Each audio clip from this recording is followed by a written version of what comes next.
Hello, everybody. I'm Paul Ryden. Many of us, when we were young, had an imaginary friend, that invisible someone to whom we could tell all our secrets and share our anxieties. And there was comfort in that. But some of us went beyond imaginary friends to imaginary places, places of refuge known only to us. We could call it our happy place. Our guest today, ThomasNKirkpatrick, has such a place, and he writes about it in his book entitled Almost Heaven: True Stories of Faith and Country Life in West Virginia. Thomas, welcome. Glad to have you with us today. It's great to be here. Now, before we get into your special place of refuge, what can readers expect when they pick up this book? What kind of stories are we looking at here? Well, they're basically stories of memories from people I knew back in West Virginia and in Charleston, West Virginia. And what I did is I took the situations that they brought to my mind that they were going through in their lives and explained the situation and what happened and the adventure of it. And then at the end, I sum it up how it morally affects us Mm-hmm. and looked deep into Christian morals, which I grew up with, as my Mm-hmm. father was a Presbyterian minister, and wrote them down. And over the years, when I was driving a truck, I had time on my hands and I started writing them to my kids so they would have the moral guidance that I had. Hmm. That's And like uh, William Bennett's book, The Moral Compass. yeah, kind of like that. And it was good for them. And then my oldest son said, "Dad, you ought to publish this." And I said, "Well, I don't know." And he said, "Yeah, he pressed me." So I did. In the, about 2, 3 months ago, I had it published. Hmm. And Yeah. then Atticus took it over, which is a good thing. Yeah. And it's going to be released here, I think, next month on the 8th. Now, are they all true stories that you get a lesson out of, or did you take those true stories or based in truth and just sort of take dramatic license and kind of create a fictional type of story? Well, every story grows. Of So course.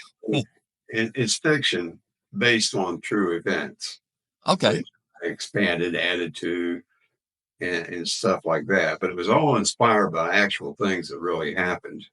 I Absolutely. didn't mention any names of who they were except for Johnny Crawford, who was my best friend up there.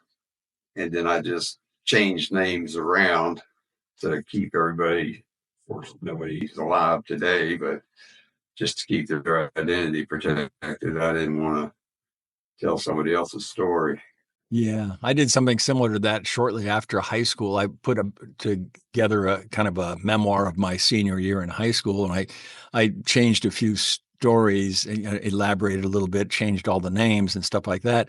And then I went back and looked at it many, many years later, and I said, "Did this really happen?" And I talked to some of the people I had written about, and they said, "Yeah, that actually happened." I thought, "Wow, I thought I had a good memory," but so I think I'm going to republish that and bring it to our 55th high school reunion next year. Um, you mentioned Ballingy, this imaginary place. Tell us a little bit about that, how that developed, and what it is. Well, the real Ballingy, I kind of borrowed another town for Ballingy, Hinton, West Virginia.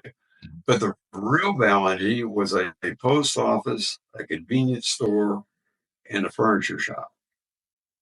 And they had one church, a Pentecostal church up the hill. And basically, it's just a farming community. It's just a lot of farmers in this area. And the meeting place for the farmers was the post office because they come down to get their mail, and the women would come there and they'd have a quilting bee or they would sit together and snap beans. And that was pretty much the social life. The highlight was the weekend when all the young guys, older than me at the time, would gather on Tom Lowry's porch and they'd have a country music fest. Hmm. And sometimes they get in bluegrass, which I kind of like bluegrass, but I like the Hank Williams and stuff like that much better. What was the but it population? was great. What was the population of I Hinton? probably a Balangi, I'd say 300. Yeah. Now, why do you consider that an imaginary place if you based it on Hinton, West Virginia, right? I mean, is it kind of like Mayberry? Well, Hinton was more of a town. It had paved streets Hmm. and shops, stuff like that. And I just thought for the story I told, it needed something bigger than just a bunch of farms spread out over the countryside. Mhm. You mentioned that Balangi isn't fashioned by dreams, but the realities of past reflections. Expound on that a little bit. What are some examples of that?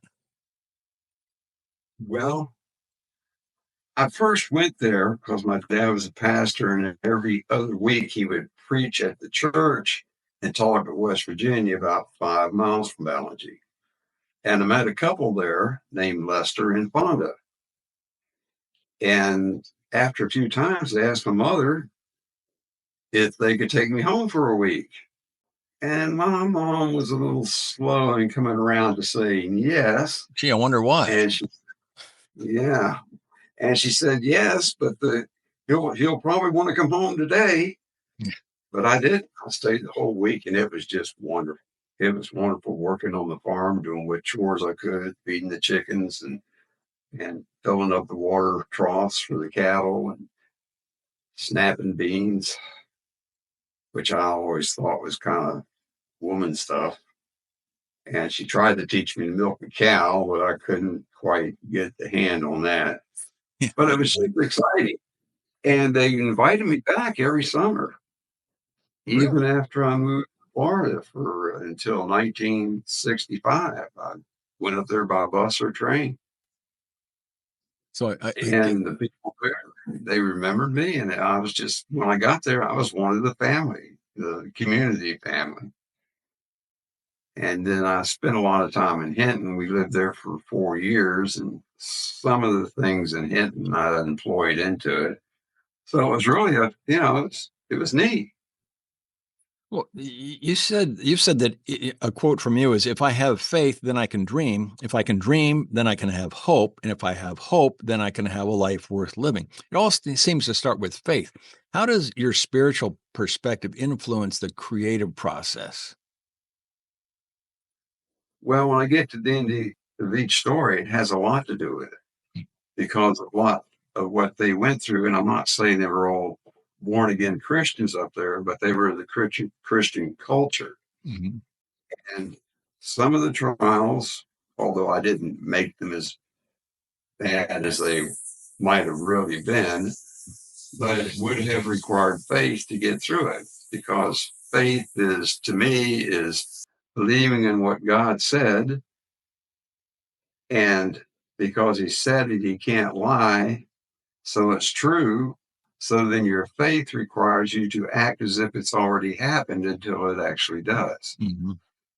And that's pretty much how I define faith. There's many other ways to do it, but a lot of the stories, things were happening and they seemed bad and difficult, but they always turned out right. And that's what faith does. You know, God's going to work things out. Is there We just one have to go ahead. No, is there I was just gonna say, is there one particular story that stands out as your favorite? I mean, I think when I put a bunch of stories together, I usually go back and go, "Oh, yeah, that's the one I really like best." What's your favorite and why? Well, there's two, Okay. but the one that's absolutely my favorite is Will You Walk With Me? And it's a story, actually, it's a story about me, although I don't say that, about a young boy living in Hinton, West Virginia. And the big news was there was going to be a Billy Graham crusade in Charleston, which is capital city, which is 80 miles away. And there's no way I could get there because my parents couldn't afford the trip. So my friend Johnny Crawford belonged to the big church, Grace Baptist Church, and they had a bus, and he invited me to go with him.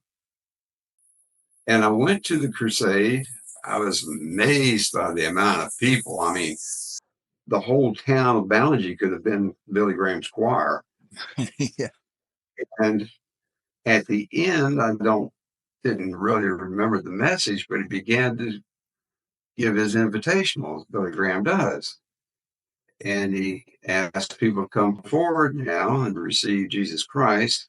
And I wanted to go, but I was only 10 years old. Mm. And I was worried with all these people, I'd never find my way back, or what if the people, when the bus left without me and I didn't know what to do. And as I was fretting over that, a hand rested on my shoulder, and I looked up, and it was the youth pastor of the church I was with. And he said, "Will you walk with me?" And I did. Mm. And we went to the cross of Calvary together. Wow. And he didn't need to go. He just saw me fidgeting around and felt like I wanted to. Yeah, sure. And that, to me, that was great. I Really really loved it. a turning point in your life, I would assume. Yeah. It changed the way my thinking was all the way around. Of course, it took time. I was only 10, but the more I learned, I'd like to think the better person I became to be. Mhm. Yeah, I went to a Billy Graham crusade when I was 18, and I went down on the field, and I was already a Christian, but I only went down on the field because I wanted to be on the field where the Oakland A's played. It's a very shallow, shallow reason to Yeah. go down. But I was already good. Um, as an associate pastor at First Baptist Church in, was it Durant, Florida? Is that how you pronounce it? Durant? Yes. Have you helped others find their own kind of personal Balangi or a place to go and regroup? Well, not exactly like Balaji, because Balaji is a little hidden place in my mind, Right. but I'm more or less focused that we're told to have our special place, our prayer closet, where we go and resolve things with the Lord. And that's the approach I take then. I said, the problem is that if you're out in the world or in your family or even in your home, there are so many distractions that'll take you off your focus on Jesus Christ. So you need to have a quiet place where it's just you and the Lord. And that's kind of their boundary, I would say. Mm-hmm. Mm-hmm. Uh, Is there going to be a second volume coming out? I mean, you probably have more stories to tell. I got more stories to tell, but I don't have the quiet time I used to have when I wrote those. Well, what are you doing And these days? I mean, how active are you? I know you drove a truck for 27 years and now you're an associate pastor. uh, What's your day like? on my day is I write a blog. Mm-hmm. It's called Let Go and Let God. And I write devotionals and send them out on the blog. And if I give a message, I'm not actually a preaching pastor, although I preached this past week when the pastor's not here. And if I do that, then I'll post those also. Mm-hmm.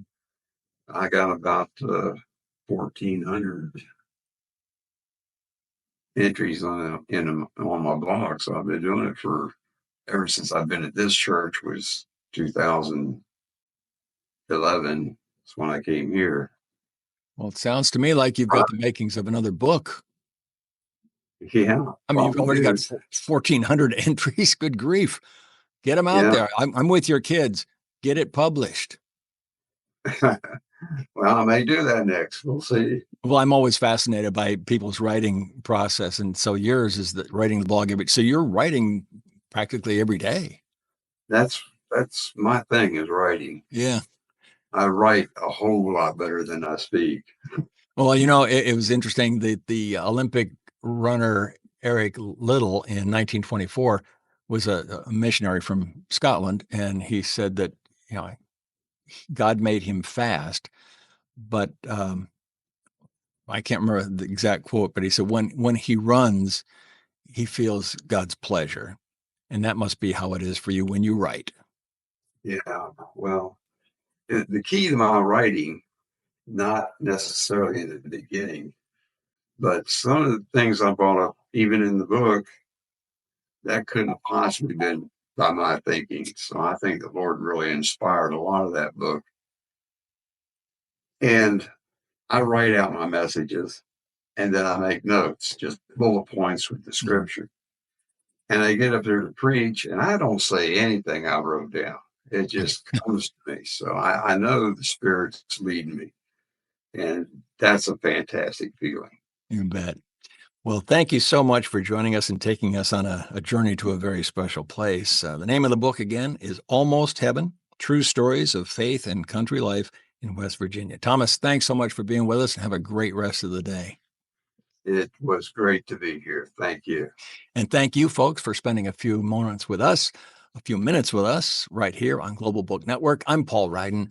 We'll see you next time.